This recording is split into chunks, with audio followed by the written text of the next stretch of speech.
Well, I'm feeling pretty good on this cold, I guess, this day. So calling for some snow coming up this weekend. Looking forward to that.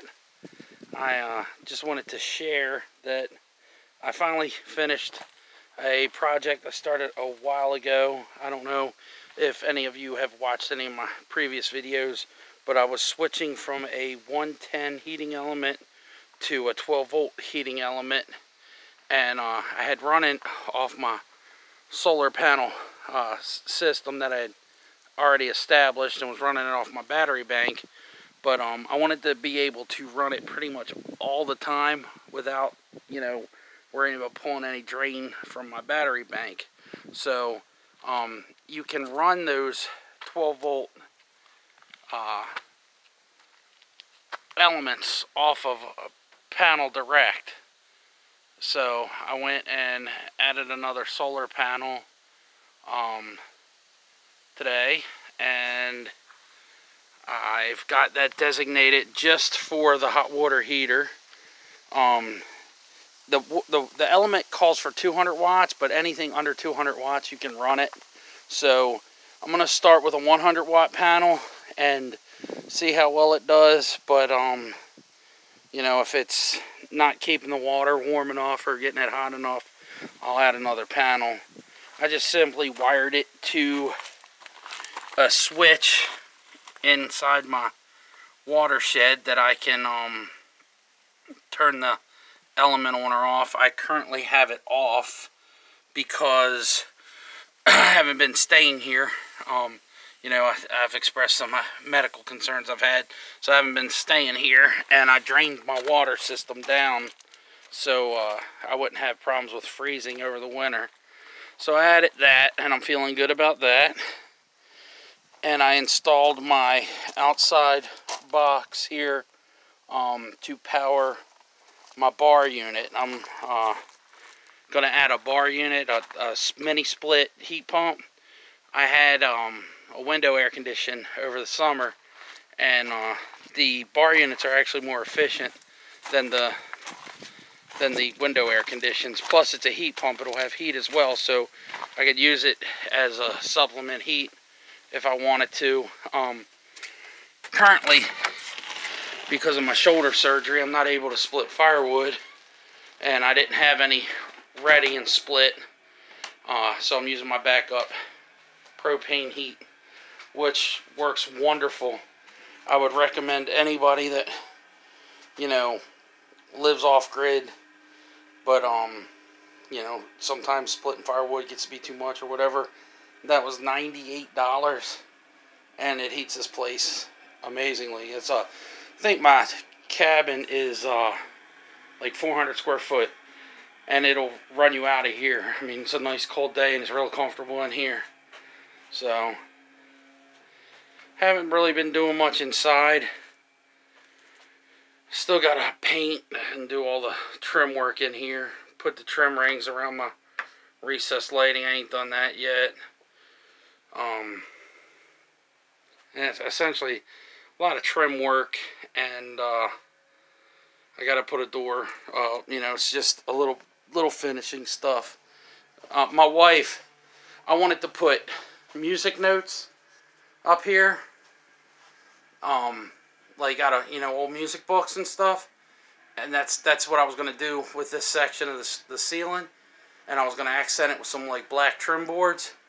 And my wife, for Christmas, she went online and she found me old music notes, like old music books, and she was all excited. But I can't bear to tear them apart. Some of them are from like 1800s. And I mean, they're really like super old music books, and they're complete. So she was like, "Oh, they'll work real good." And I was like, "Yeah, they would, but man, I don't know if I have it in me to tear these books apart and ruin them.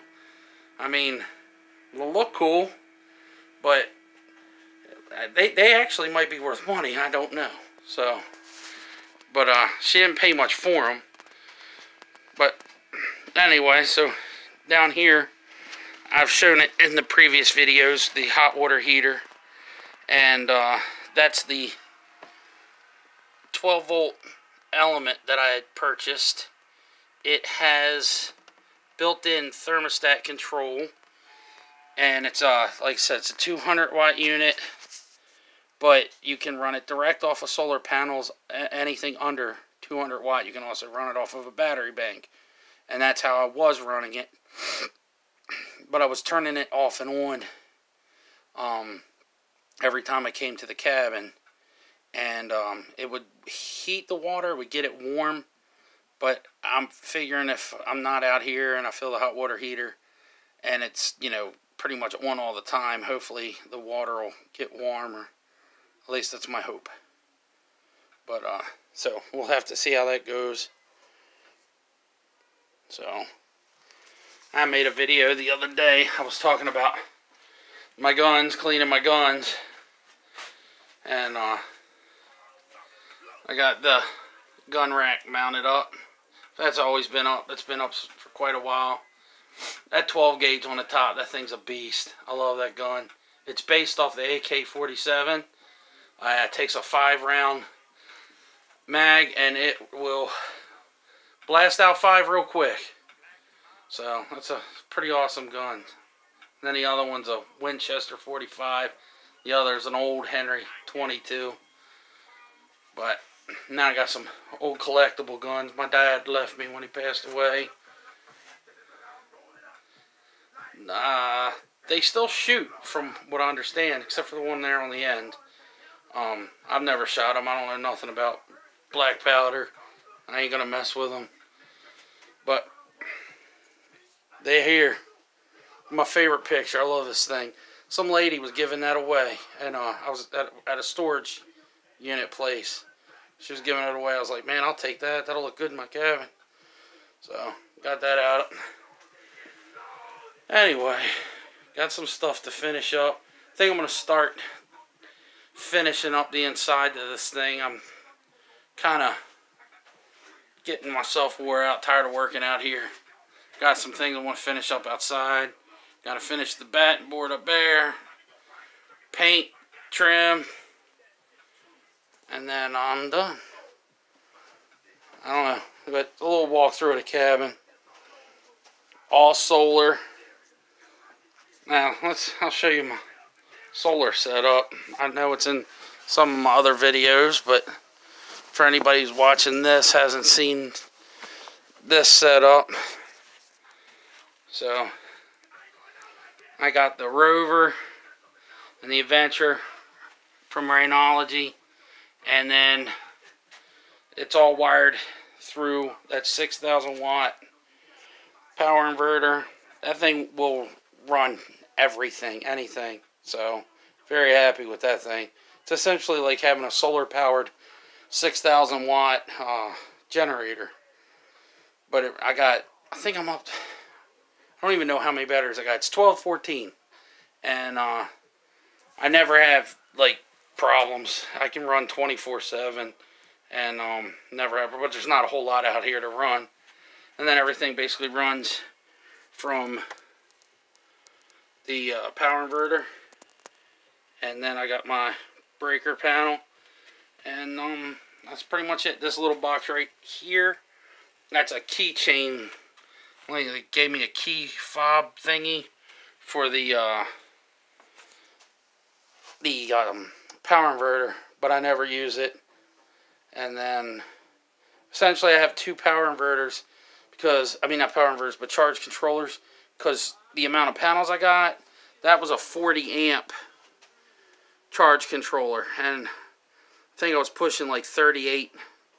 So I was on the safe side. When I added new panels, I just added another charge controller. I am not claiming to be a solar power expert in any way, but what I've done, I try to do it as cleanly as possible and have it work effectively, and I have had literally 0 issues, and it's been, I think, 1.5 years, going on 2 years with this setup, so I'm pretty happy. I should have did a little cleaner wire. That's the only thing I don't like. I intended on putting some like wire loom around that, or pulling it through some like some PVC pipe, but as always, I sidetrack myself. Like I finish something 90% and I move on and then never come back to that particular thing. So, plus if it's working, I just decide it's done. But my sinks, of course, they're in other videos. I did have to replace my refrigerator. I had an old white refrigerator, had it forever. It worked perfect, loved it, but it was ugly. So I went and got a different refrigerator. And it lasted, I think, 6 months and burned up. So I went and got that one, and hopefully it'll hold up a little better. Got some of Bob's artwork. My little artist, love the kid. And then some guy at work gave me this. I'm not even into NASCAR, but I love Ricky Bobby. Anyway, brief little update on the water system there with the hot water heater and what I got going on inside. So, peace out. Thanks.